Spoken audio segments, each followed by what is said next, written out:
मेरे देश की विडंबना देखिए। एक गरीब जो रास्ते में चल रहा होता है, रिक्शे वाला गरीब इंसान, उसको 2 मिनट में पुलिस लठ मार के सीधा कर देती है। चाहे कोई रिक्शे वाला हो, गरीब हो या फिर बड़ी गाड़ी वाला हो, 2 मिनट में पुलिस ऐसे सीधा करती है।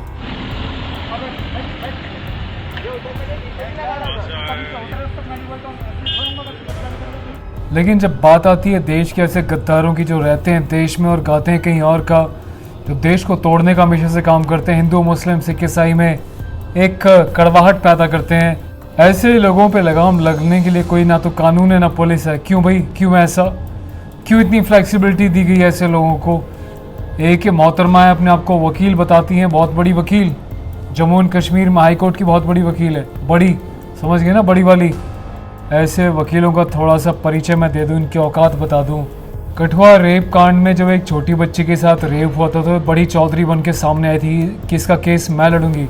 इसको लाखों करोड़ों अरबों की इंटरनेशनल फंडिंग करी गई, इसके खास उन लोगों ने जिनके कहने पे इसने पोस्ट डाला है। फंडिंग करने के बाद 110 में से मात्र 2 बार कोर्ट में पहुंची। उसके बाद उस बच्ची के पिता ने ही इसको बोल दिया कि भैया हमें तुम्हारे से वकीलों की ज़रूरत नहीं है, तुम अपना रास्ता नापो, हमें ज़रूरत नहीं है ऐसे लोगों की जो पब्लिसिटी पाने के लिए वकील बन जाते हैं, लेकिन जब काम करने की बारी आती है, इंसाफ दिलाने की बारी आती है तो पीछे हट जाते हैं। तो ये है देश के कुछ ऐसे वकीलों की औकात। और इनकी क्या औकात है थोड़ा सा मैं आपको डिटेल में बताता हूँ। कल इसने एक पोस्ट किया कि देश में कहीं ना कहीं एक परंपरा सी बन गई है कि हिंदू मुस्लिम के बीच झगड़े कराओ, नफरत फैलाओ, रोड पर उतर के गाड़ियाँ फूंक दो, दंगे करवा दो। कौन है ऐसी हरकतों के पीछे, कौन कर रहा है? इतनी इंटरनेशनल लेवल की इतनी बड़ी प्लानिंग, सरकार सब कुछ जानती है, समझती है, लेकिन न जाने क्यों तक खामोश है। काफ़ी सारे देश के गद्दारों को मेरी बात बुरी लग रही होगी, क्योंकि सत्य, नीम और करेला हमेशा से बहुत कड़वा होता है, लेकिन मुझे परवाह नहीं है। सत्य के साथ देने वाले हमेशा से सत्य के साथ हैं, चाहे जिस मर्जी धर्म के हों। तो इन मोहतरमा ने बड़ी चौड़ में एक ट्वीट पोस्ट किया जिसमें कहती हैं कि नवरात्र के दिन हिंदू, एक सीन दिखाया मैं आपको अभी दिखाता हूँ। इसमें बताना चाहिए नवरात्र के दिन बहन बेटियों की, माँ बहनों की ऐसे पैर छू के पूजा की जाती है, कन्याओं की, और बाकी दिन ऐसे किया जाता है। पर लेकिन हमारे सोशल मीडिया एक्टिविस्ट इतने कमज़ोर थोड़ी हैं, ऐसे नालायकों को मुँह तोड़ जवाब देने के लिए सत्य हमेशा से खड़ा हुआ है। तो किस तरीके से ऐसे लोगों को पलटवार किया गया कुछ ट्वीट के माध्यम से, एक बार ज़रा उस पर भी नज़र मार लो, उसके बाद मैं इसकी अगली कहानी बताता हूँ। ये सब देख के दुख तो बहुत होता है, पर लगता है ऐसे लोगों को फंडिंग कौन करता है ऐसा काम करने की, और ऐसे लोगों को क्यों तुरंत पुलिस पकड़ती नहीं? पूरे दिन ट्रेंड चला, अरेस्ट दीपिका सिंह रजावत पर, अब तक कोई अरेस्टेशन नहीं हुई। और इस टाइप की जो बड़े दंगे होते हैं, ऐसे लोग बहुत बड़े जिम्मेदार हैं। किस तरीके से पहले उसने ये पोस्ट डाला, फिर उसके रिटेलिएशन में किस तरीके से दूसरी तरफ से लोगों ने ये पोस्ट डाला, तो ऐसे सब देख के यार दंगे नहीं भड़कते हैं तो क्या होंगे फिर। तो उसके बाद कुछ एक इस तरीके का पोस्ट किसी ने कर दिया, इनका कल्चर उनका कल्चर, मतलब क्या चल रहा है यार ये सब। अब पलटवार में कुछ इस तरीके के पोस्ट भी पूरे सोशल मीडिया पे अच्छा नहीं लगे, जो मुझे देख के बहुत शर्मनाक लगा यार। तो मोहतरमा इसको कहते हैं जैसे को तैसा। अभी नौटंकी कितनी करी है, इतना पोस्ट करने के बाद, पब्लिसिटी, चीप पब्लिसिटी जिसको कहते हैं ना, वो पाने के बाद मुझे तो हैरानी कि अब तक इसको पुलिस ने अरेस्ट नहीं किया, इतना बड़ा काम होने के बाद। और ऐसे कुछ वकील, एक वाइट कॉलर अपने आप को समझते हैं कि हमें बहुत कानून की जानकारी है, हमें जो है देश में अभिव्यक्ति की आज़ादी है। पहले सुनिए क्या कहती है। इतना बड़ा घटिया काम करने के बाद इसकी हिम्मत देखिए ज़रा, उसके बाद आगे कुछ और मैं आपको दिखाता हूँ। मैं एक हिंदू होने के नाते मैं एक एक्टिविस्ट हूँ, एक लॉयर हूँ, एक conscious citizen of this country हूँ। राइट, अपना राइट समझती हूँ कि मेरा हक क्या है, मेरा राइट क्या है और मेरी ड्यूटीज क्या है, उसको बलि बांधते मैं बहुत अच्छे से समझती हूँ। तो वो लोग जिन्होंने मेरे खिलाफ आज सुबह एक ट्रेंड किया, अरेस्ट दीपिका सिंह रजावत, मुझे उनके साथ कोई भी प्रॉब्लम नहीं है, कोई भी इश्यू नहीं है। इनफैक्ट मुझे उनके साथ एक सिंपैथी है, मुझे उन पे दया आती है कि क्या ऐसे लोग भी हमारे समाज में हैं जो कि धर्म के नाम पे मुझे मेरा right constitution of India provide करता है, मुझे मेरा राइट बोलने का right constitution of India provide करता है, और मैं सबको बता दूं कि मुझे मेरा हक पता है और मैं मेरी ड्यूटीज भी बहुत अच्छे से जानती हूँ।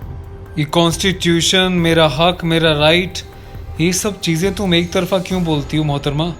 ये सारा जो है ना एक सेकंड में निकल जाएगा, कानून अपनी पे आएगा, तुम जैसों को 2 मिनट में सीधा कर देगा। इतनी बहादुर थी तो घर में क्यों छुप गई? सामने क्या कर रहे हैं, इनके नारे सुनो जरा।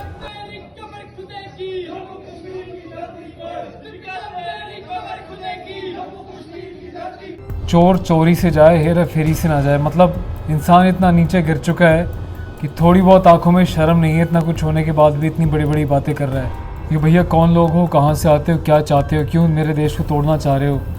ये हिंदुस्तान है, हिंदुस्तान था, है और हमेशा से रहेगा। ये जो कुछ खास लोग देश को तोड़ना चाह रहे हैं, एक बात समझ लो कि अब ये हिंदुस्तान वो हिंदुस्तान नहीं है जहाँ पे तुम लोग अपनी मनमानी करते थे, अपनी मर्जी के भाषण बैनर न जाने क्या क्या करते थे। अब ये देश जो बैठने वाला नहीं है, तुम जैसे घटिया लोगों को मुंह तोड़ जवाब देना जानता है देश का युवा। ये क्या नौटंकी मचा रखी है बे। दिवाली पे पटाखे नहीं फोड़ने, अच्छी बात है, पोल्यूशन होता है, लेकिन उसका क्या जो तुम लाखों करोड़ों के पटाखे फोड़ देते हो तब नहीं होता पोल्यूशन। ये कौन सा मतलब है दिवाली के दिन, होली के दिन रंग नहीं लगाना, पानी वेस्ट नहीं करना, ये नहीं करना, वो नहीं करना। उसके बाद उतर है रक्षाबंधन पे राखी नहीं बांधनी। वैसे तो किसी बहन की इज्जत करते नहीं है, वैसे राखी बांधते हैं। मतलब कहाँ से ही लोग उतरते हैं कि वो लोग हैं जिनकी फैमिली में बहन को बहन नहीं समझा जाता, माँ को माँ नहीं समझा जाता। और जिस संस्कार में एक भाई बहन का पवित्र रिश्ता, रक्षाबंधन जैसा त्यौहार है, उस पवित्र रिश्ते पे लोग अपनी गंदी नज़र डालते हैं ताकि ऐसे लोगों की बात में आके ये लोग त्यौहार मनाना छोड़ दें। अरे ये वो लोग हैं जो एक बार कलाई पर राखी बांध लेते हैं तो अपनी बहन को क्या, दूसरे की बहन को भी अपनी बहन समझ के इज्जत करते हैं। जो भी घटिया लोग दूसरे की माँ बहन की इज्जत नहीं करते, वो हमेशा से एक भाई को बहन की इज्जत करने पे ऐसे ही जवाब देता है। तो अपने आप ढूंढ लेना वो कौन लोग हैं जो उसे जवाब देते हैं।